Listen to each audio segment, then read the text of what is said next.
नमो नमः. आज आपण 8वीच्या संपूर्ण संस्कृतम या पुस्तकातील पान नंबर 50 हे बघूया. तर आता बघा, यामध्ये त्यांनी आपल्याला पहिल्यांदा लेखन कौशलम हे दिलेलं आहे. त्याच्यामध्ये निबंध अनुवाद. मग बघा काय दिलंय. उचितम पर्यायम चित्वा निबंधम पूरयत. म्हणजेच काय, उचितम पर्यायम म्हणजे योग्य पर्याय, चित्वा म्हणजे निवडून, निबंधम पूरयत म्हणजे निबंध पूर्ण करा. तर आता इथे त्यांनी आपल्याला काही निबंध दिलेले आहेत आणि त्याच्यामध्ये आपल्याला 2 पर्याय दिलेले आहेत आणि त्यापैकी योग्य पर्याय निवडून आपल्याला हे निबंध पूर्ण करायचे आहेत. तर बघा, पहिला निबंध आहे श्री गणेश म्हणजेच काय, श्री गणेश गणपती. तर बघा, त्यामध्ये पहिलं वाक्य आहे श्री गणेश डॅश देवता. आता म्हटलंय त्यांनी विद्यायाः का धनस्य, यापैकी काय येईल. तर बघा, आपल्याला माहिती आहे श्री गणेश ही विद्येची देवता आहे, त्यामुळे आपण श्री गणेश विद्यायाः देवता असं लिहिणार. आणि इकडे धनस्य असं दिलंय, म्हणजेच काय धनाची देवता तर नाही, श्री गणेश ही विद्येची देवता आहे म्हणून विद्यायाः. पुढे बघा, श्री गणेश बुद्धिम यच्छन्ति येईल का यच्छति येईल.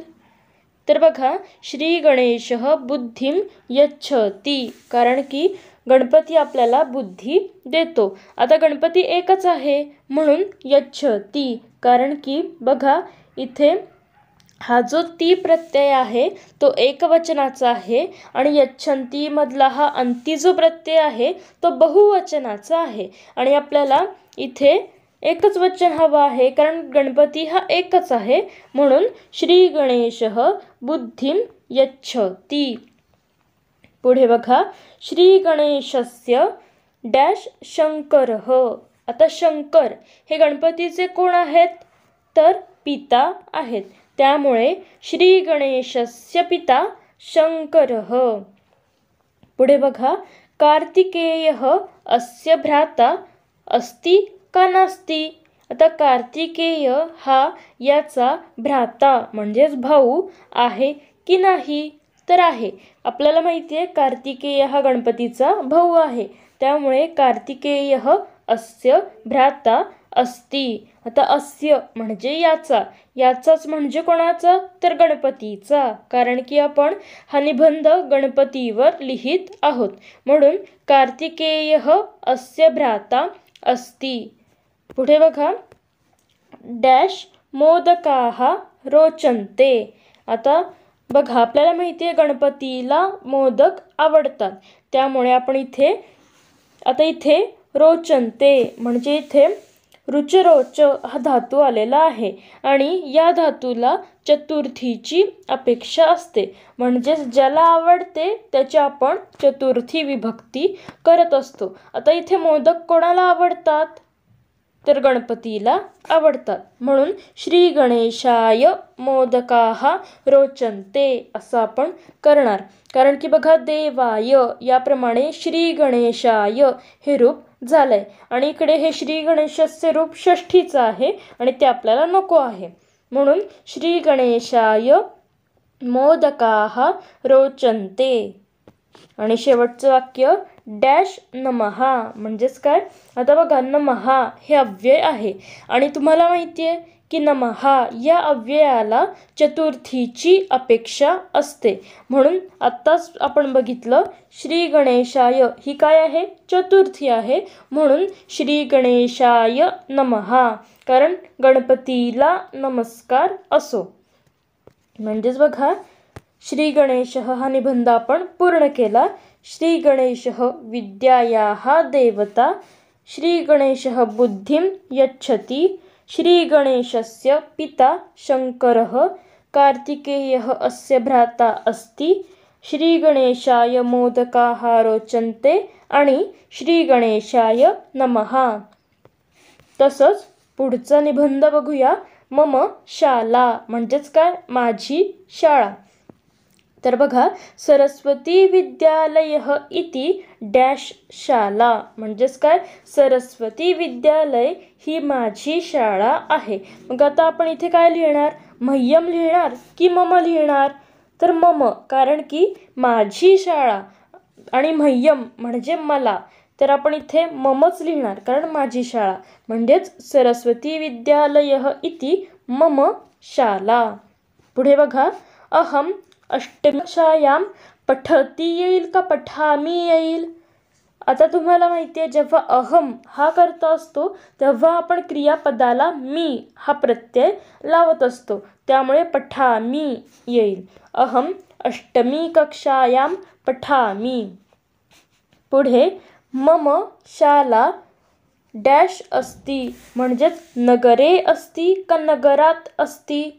आता बघा, नगरे अस्ति, कारण की इथे सप्तमी आहे आणि आपण स्थान दाखवतोय. कुठे आहे, तर शहरात आहे, नगरात आहे, म्हणून मम शाला नगरे अस्ति.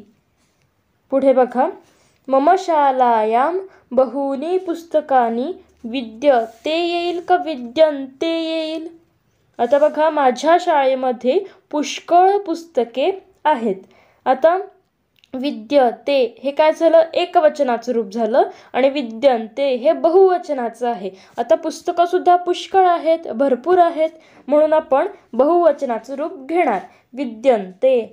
मग बघा, मम शालायां बहूनि पुस्तकानि विद्यन्ते, कारण इथे अन्ते हा जो प्रत्यय आहे तो बहुवचनाचा आहे. पुढे बघा, सर्वे डॅश अध्ययन प्रियाः सन्ति. तर सर्वे म्हणजेच सगळे, तर सगळे विद्यार्थी अध्ययन प्रिय आहेत, म्हणजेच त्यांना शिकणं हे आवडतं. मग आता छात्राः येईल का छात्राणाम येईल? तर सर्वे छात्राः, देवाः प्रमाणे छात्राः हे बहुवचनाचं रूप होईल, कारण की विद्यार्थी हे अनेक आहेत, म्हणून सर्वे छात्राः अध्ययनप्रियाः सन्ति. पुढे बघा, डॅश पाठशाला अतीव रोचते. आता मम येईल का मह्यम येईल? तर मला शाळा खूप आवडते. मग कोणाला आवडते? मला, म्हणून चतुर्थी इथे येईल, म्हणून मह्यम पाठशाला अतीव रोचते. मला पाठशाला म्हणजे माझी शाळा खूप आवडते. सरस्वती विद्यालयः इति मम शाला. अहम अष्टमी कक्षायां पठामि. मम शाला नगरे अस्ति. मम शालायां बहूनि पुस्तकानि विद्यन्ते. सर्वे छात्राः अध्ययनप्रियाः सन्ति. मह्यं पाठशाला अतीव रोचते. तसंच पुढे बघा, पुढचा निबंध, मयूरः म्हणजेच काय, तर मोर. मयूरः वर्षाकाले नृत्यामी येईल का नृत्यती येईल? आता बघा, जेव्हा फक्त अहम हा करता असतो तेव्हाच आपण मी हा प्रत्यय लावून क्रियापद तयार करत असतो, त्यामुळे इथे आता नृत्य ती हे येईल, कारण इथे अहम आलेलं नाही आहे, म्हणून बघा, मयूरः वर्षाकाले नृत्यती. पुढे, तस्य नृत्यम अतीव डॅश वर्तते, म्हणजे त्याचं जे नृत्य आहे ते कसं आहे, तर अतीव रमणीयम वर्तते. आता रमणीयम म्हणजे काय, रमणीय असे, आणि तापकारकम म्हणजे त्रासदायक, तापकारक, तर कसं आहे, आपल्याला त्याच्या नाचण्याने आनंदच होतो, त्यामुळे तस्य नृत्यम अतीव रमणीयम वर्तते. पुढे, जलपूर्णम मेघम डॅश दृष्ट्वा सह नृत्यती.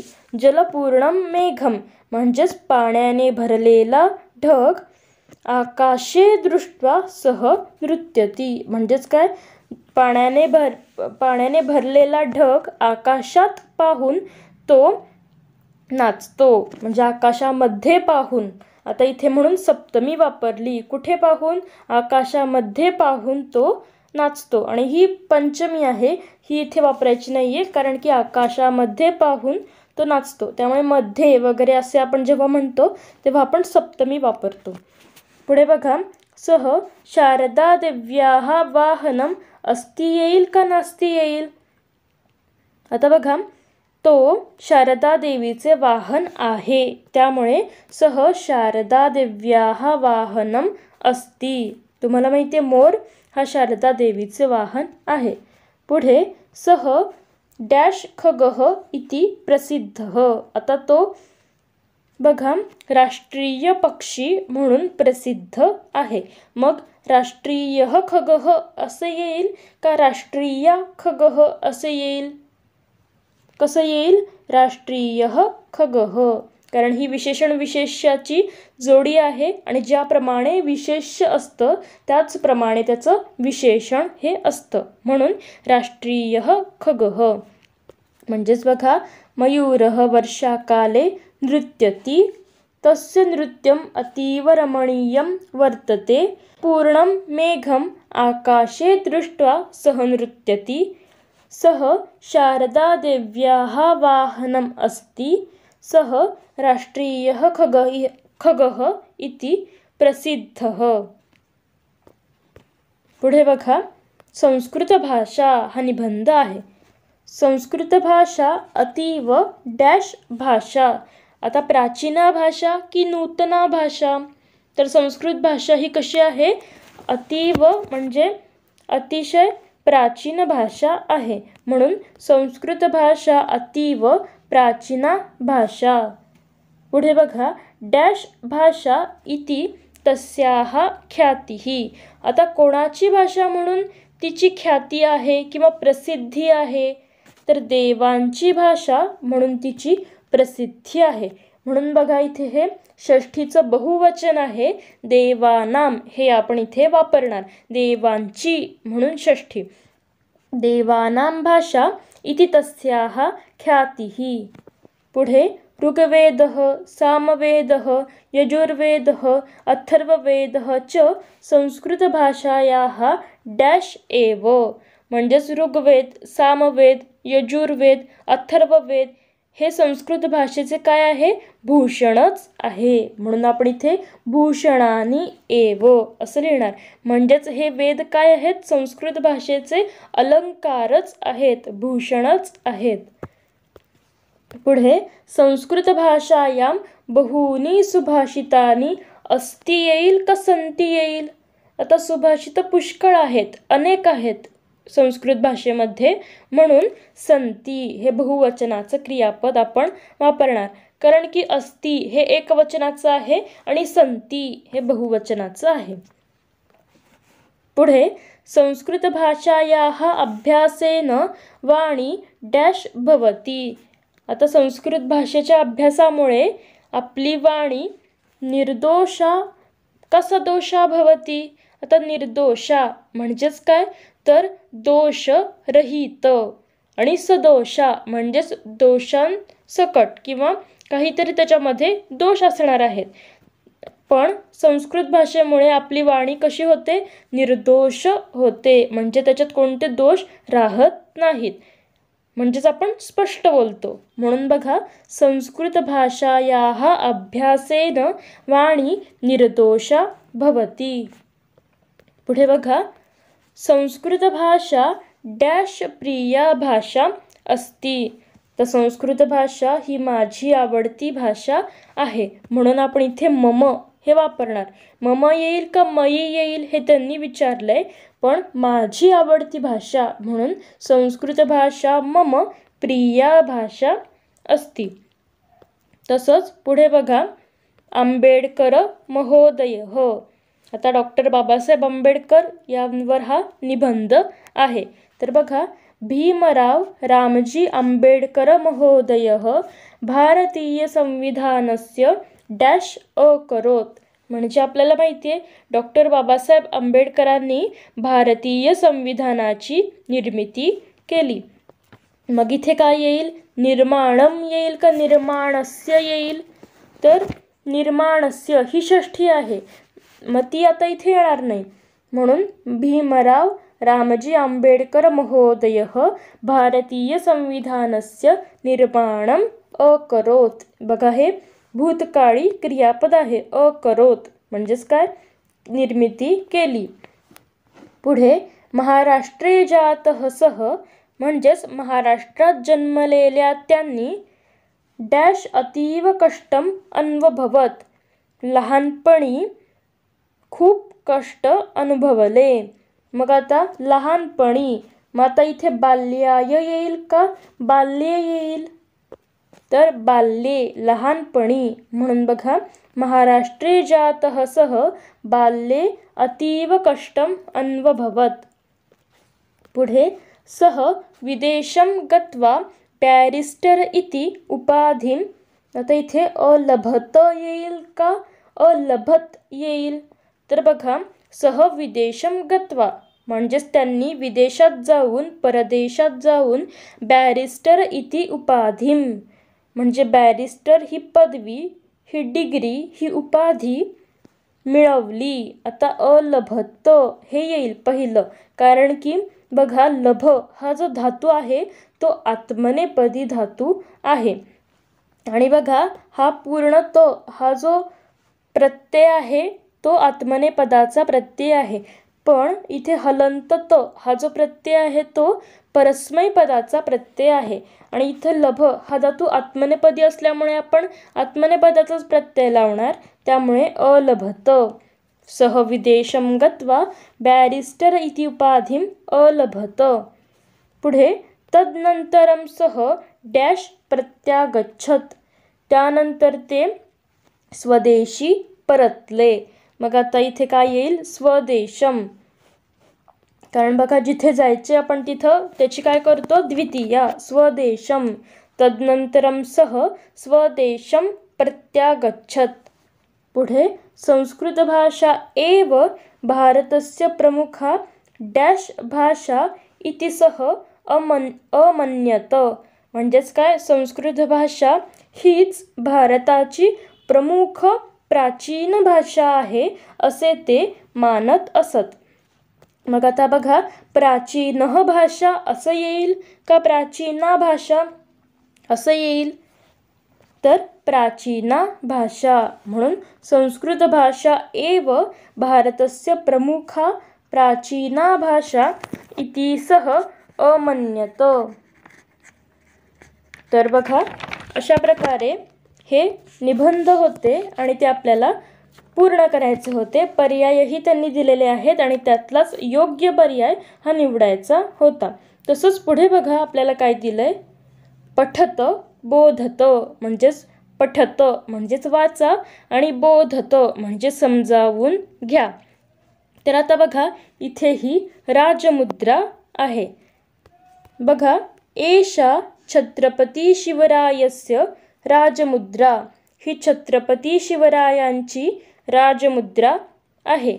मुद्रायां मुद्रित श्लोकः ईदृशः, म्हणजे मुद्रेवर कोरलेला श्लोक हा पुढील प्रमाणे आहे. आता सुद्धा आपल्याला इथे या राजमुद्रेवर बघा श्लोक कोरलेला दिसतोय.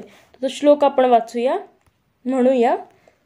बघा, प्रतिपच्चंद्रलेखेव वरधिष्णुर विश्ववंदिता शाहसुनोः शिवस्येषा मुद्रा भद्राय राजते. आता बघा याचा अर्थ काय आहे तो खाली दिलेला आहे. अस्य श्लोकस्य अर्थः, या श्लोकाचा अर्थ बघा, शाहसुनोः म्हणजेच काय? त्यात कंसात दिले बघा पुढे, शहाजी महाराजस्य पुत्रस्य शिवस्य, म्हणजेच काय? शाहसुनोः म्हणजे शहाजी महाराजांच्या पुत्राची, म्हणजेच कोणाची? तर शिवाची, म्हणजेच शिवरायांची. पुढे छत्रपती शिवरायस्य म्हणजेच छत्रपती शिवरायांची. पुढे बघा, प्रतिपच्चंद्रलेखा इव वरधिष्णुः म्हणजेच पुढे काय म्हटलंय? यथा प्रतिपदः चंद्रलेखा प्रतिदिनं वर्धते तथा वर्धमाना. आता बघा म्हणजेच काय? तर यथा म्हणजे ज्याप्रमाणे, प्रतिपदः चंद्रलेखा म्हणजेच काय? प्रतिपदेचा चंद्र हा प्रतिदिनं वर्धते म्हणजे ज्याप्रमाणे रोज वाढत जातो, तथा वर्धमाना त्याप्रमाणे वाढत जाणारी. म्हणजेच बघा, पहिल्या दिवसाची जी चंद्रकोर असते ही पुढे पुढे वाढत जाते, तर त्याप्रमाणे वाढणारी विश्ववंदिता. म्हणजेच काय, विश्वस्य कृते वंदनीय मुद्रा. म्हणजेच विश्वाला वंदनीय अशी असणारी, विश्वासाठी वंदनीय असणारी ही मुद्रा कशी मुद्रा आहे? राजमुद्रा भद्राय. म्हणजेच काय, कल्याणाय. म्हणजेच कल्याणासाठी राजते किंवा राजते म्हणजेच शोभते, म्हणजे शोभून दिसते इति, याप्रमाणे. म्हणजेच बघा, या पूर्ण श्लोकाचा अर्थ एकदा सांगते. बघा, प्रतिपदेच्या चंद्राप्रमाणे वाढत जाणारी आणि विश्वाला वंदनीय अशी असणारी शहाजी राजाच्या मुलाची म्हणजेच शिवरायाची ही मुद्रा, राजमुद्रा कल्याणासाठी शोभून दिसते. म्हणजेच आणि खाली काय म्हटलंय बघा, अद्य अपि एषा मुद्रा प्राचीन ग्रंथालयेषु पुस्तकेषु संग्रहालयेषु च द्रष्टुम शक्यते. म्हणजेच अद्यापि म्हणजे आजसुद्धा, एषा मुद्रा म्हणजे ही मुद्रा, प्राचीन ग्रंथालयेषु म्हणजे प्राचीन ग्रंथालयांमध्ये, पुस्तकेषु पुस्तकांमध्ये, आणि संग्रहालयेषु म्हणजे संग्रहालयांमध्ये द्रष्टुम शक्यते म्हणजे पाहायला मिळते. तर अशा प्रकारे आपण बघा पान नंबर 50 वरील लेखन कौशलम आणि पठत बोधत हे बघितलेलं. चला तर पुन्हा भेटूया पुढच्या भागात. पुनर्मिलामः. धन्यवादाः.